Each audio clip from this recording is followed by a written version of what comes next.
Hello student, welcome to the Ambition Vedic classes. Myself Amit Kumar, the faculty of chemistry. हम लोगों ने last class में दो topic cover किए हैं हमारे फाउंडेशन कोर्स में। फाउंडेशन ऑफ केमिस्ट्री में हमने मोल कंसेप्ट कवर किया था, number 2 acid, bases and salt, ये भी कवर किया है। उसमें हम लोगों ने सॉल्ट के फॉर्मूलेस कैसे बनाते हैं, केमिकल फॉर्मूलेस, वो भी पढ़ा है। ये सब जो टॉपिक्स हो रहे हैं वो as far as the competitive examination concern हो रहा है, जेई और नीट से रिलेटेड। इस चीज से आप अवेयर हो गए ही, आई होप। ठीक है, थर्ड में अपन ने पढ़ा था, मतलब लिस्ट बना के दिया था मैंने। थर्ड में हमें पढ़ना है कार्बन कंपाउंड्स। क्या पढ़ना है हमको? कार्बन कंपाउंड्स पढ़ना है। इसको अगर मैं बोलना चाहूँ तो मैं इसी टॉपिक को बोलना चाहूंगा, it's a chemistry of carbon compounds.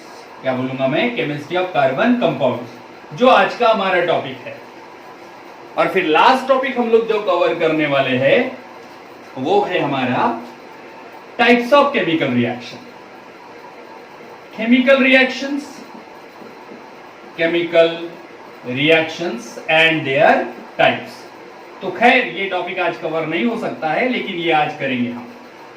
ये स्टडी कर चुके हैं बेसिक में, ये भी कर चुके हैं हम लास्ट क्लासेस में, लास्ट वीक में। इस वीक में हम लोग ये कवर करेंगे। तो आज का टॉपिक है कार्बन कंपाउंड्स, और we can say chemistry of carbon compounds. तो let us start the chemistry of carbon compounds.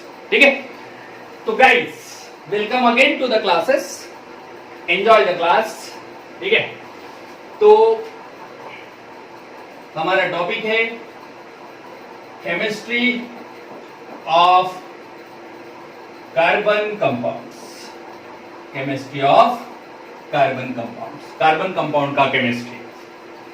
तो फर्स्ट ऑफ ऑल हमें जानना पड़ेगा सबसे पहले कि कार्बन कंपाउंड्स क्या है, कार्बन क्या है। ठीक है, और हम उसको इतना इंपॉर्टेंस क्यों दे रहे हैं, इतना कार्बन को इतना इंपॉर्टेंस हम क्यों दे रहे हैं। वैसे तो बहुत सारे एलिमेंट्स है, 120 and more elements were discovered, लेकिन out of which only carbon has a immense importance. Carbon को ही इतना ज्यादा इंपॉर्टेंस हम क्यों दे रहे हैं? ऐसा क्या है भाई कार्बन में, क्यों ऐसा कार्बन को इंपॉर्टेंस दे रहे हैं, उस बात पे हम लोग चर्चा करेंगे। तो सबसे पहले हम लोग कार्बन को जानेंगे एज अ एलिमेंट। वो कार्बन क्या है एज अ एलिमेंट, तो पहले उसको बेसिक जानते हैं कि कार्बन ऐसा क्या है। तो हमारा पहला ही टॉपिक है carbon as a element. Carbon as a element, उसको एलिमेंट करके उसका क्या पोजीशन है पीरियोडिक टेबल में, उसकी क्या आइडेंटिटी है, उसकी क्या रिस्पेक्ट है पीरियोडिक टेबल में, जो मोस्ले साहब ने पीरियोडिक टेबल बनाया उसमें। तो according to the periodic table MPT बोले तो modern periodic table, MPT modern periodic table के हिसाब से कार्बन का सिंबल है सी, आपको सबको मालूम है। उसका एटॉमिक नंबर 6 है। मैंने लास्ट टाइम पढ़ाया है आपको, फिर भी एक बार बताना चाहूंगा। Any element can be represented by the symbol E. Element को ई से रिप्रेजेंट अगर करते हैं, suppose E is not a symbol of an element, but suppose E is a symbol of an element, the atomic number बोले तो Z इसके यहां लिखने का फैशन है, और मास नंबर को यहां पे टॉप राइट में लिखने का फैशन है। तो मैं ई के जगह पे कार्बन को 6 लिख रहा हूं, मतलब कार्बन को सी लिख रहा हूं, और जेड की वैल्यू मैंने लिख दी है 6, और ए की जो वैल्यू होगी वो होगी 12। ए इक्वल्स टू 12 लिख दिया मैंने। तो इसमें पूरा उसका इंफॉर्मेशन छुपा हुआ है। हम बोलेंगे कि कार्बन का एटॉमिक नंबर 6 है, मतलब उसमें 6 इलेक्ट्रॉन है। अगर उसके पास 6 इलेक्ट्रॉन है तो उसका इलेक्ट्रॉनिक कन्फिगरेशन लिख सकेंगे। आप पहले जो 8, 9, 10 स्टैंडर्ड में जो इलेक्ट्रॉनिक कन्फिगरेशन पढ़े हैं वो ऐसा पढ़ते थे, 2, 4, ये इलेक्ट्रॉनिक कन्फिगरेशन हो गया। के शेल में देखेंगे तो 2 इलेक्ट्रॉन्स है, एल शेल में देखेंगे तो 4 इलेक्ट्रॉन्स है, 6 इलेक्ट्रॉन्स, क्योंकि atomic number is defined as number of protons और electrons is atomic number of the element. अगर इसको अपन ऑर्बिटल इलेक्ट्रॉनिक कॉन्फ़िगरेशन पढ़ते हैं, इसी को लिखेंगे 1s2 2s2 एंड 2p2 इस प्रकार से। अब ये इलेक्ट्रॉनिक कॉन्फ़िगरेशन आपने याद नहीं रखा तो भी काम चल सकता है, इसको पढ़ेंगे हम लोग बाद में एटॉमिक स्ट्रक्चर में, 11th में ही पढ़ने वाले हैं इसको। फिलहाल तो इलेक्ट्रॉनिक कॉन्फ़िगरेशन से ये पता चलता है 2-4 it contains 4 electrons in its outermost shell, उसके आउटरमोस्ट शेल में 4 इलेक्ट्रॉन्स है, तो उसकी जो वैलेंसी होगी वो 4 वैलेंसी होगी, क्योंकि आपको मालूम है अगर ये 4 इलेक्ट्रॉन्स लेता है तो 8 हो जाएंगे ऑक्टेट कंप्लीट करने के लिए, अगर ये 4 किसी को देता है तो इसका डुप्लेट कंप्लीट हो जाएगा, या फिर 4 शेयर करता है तो भी 8 हो जाएंगे। तो कहने का अल्टीमेटली क्या है, उसको 4 इलेक्ट्रॉन्स एक तो लेने हैं, देने हैं या फिर शेयर करने हैं।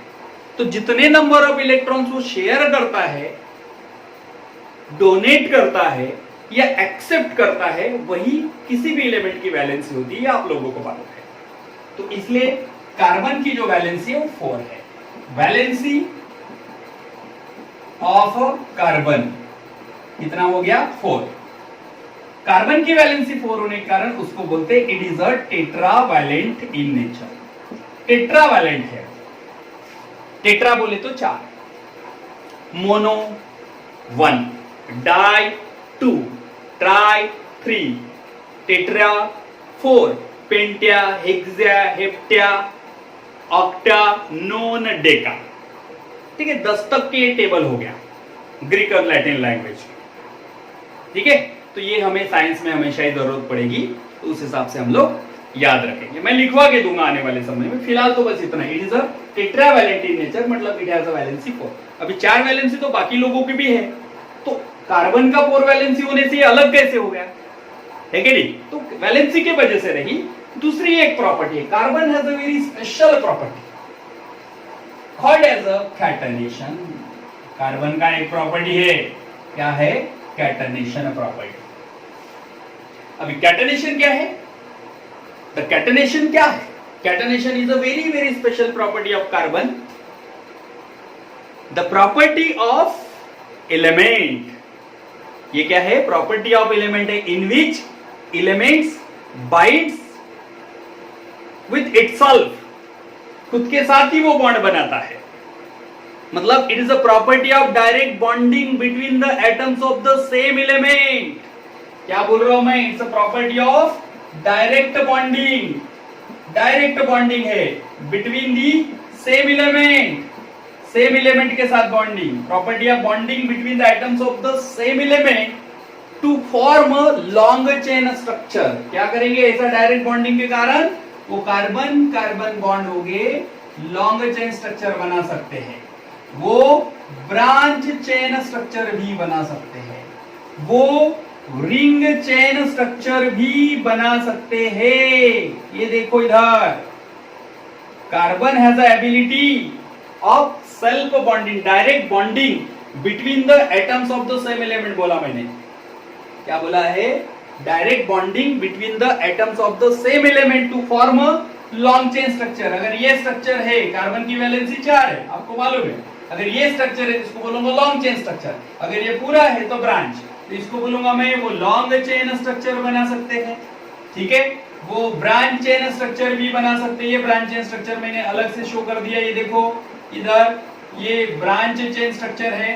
This is a branched chain structure, इसको ब्रांच चेन स्ट्रक्चर बोलेंगे हम लोग, branch chain structure, branch chain structure.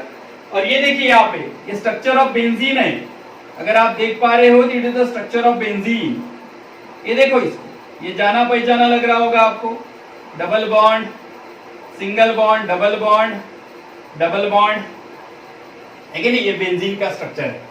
खैर कोई बात नहीं, डबल बॉन्ड नहीं होते तो भी रिंग चेन स्ट्रक्चर होता है। इसको बोलेंगे रिंग चेन स्ट्रक्चर। ये रिंग चेन स्ट्रक्चर बना रहा है, मतलब carbon has a ability to form a long chain ये लॉन्ग चेन स्ट्रक्चर बना सकते हैं, ब्रांच चेन स्ट्रक्चर बना सकते हैं और रिंग चेन स्ट्रक्चर भी बना सकते हैं। तो ऐसी प्रॉपर्टी हर एलिमेंट के पास नहीं होगी। इतना ही नहीं, carbon can be binds with the metals. Carbon किसी मेटल के साथ ज्वाइंट हो सकते हैं, किसी नॉन मेटल के साथ भी ज्वाइंट हो सकते हैं, वो मेटलॉइड के साथ भी ज्वाइंट होते हैं। तो कार्बन किसी नॉन मेटल के साथ ज्वाइंट होके लार्ज नंबर ऑफ कंपाउंड बना रहे हैं, मेटल के साथ ज्वाइंट होके लार्ज नंबर ऑफ कंपाउंड बना रहे हैं, ठीक है। और मेटलॉइड के साथ भी मिलके लार्ज नंबर ऑफ कंपाउंड बना रहे हैं। खुद कार्बन दूसरे कार्बन के साथ ज्वाइंट होके ये कंपाउंड बना रहा है, ये कंपाउंड बना रहा है, ये कंपाउंड बना रहा है। मतलब there is a large possibilities of the formation of compounds, therefore large number of carbon compounds are present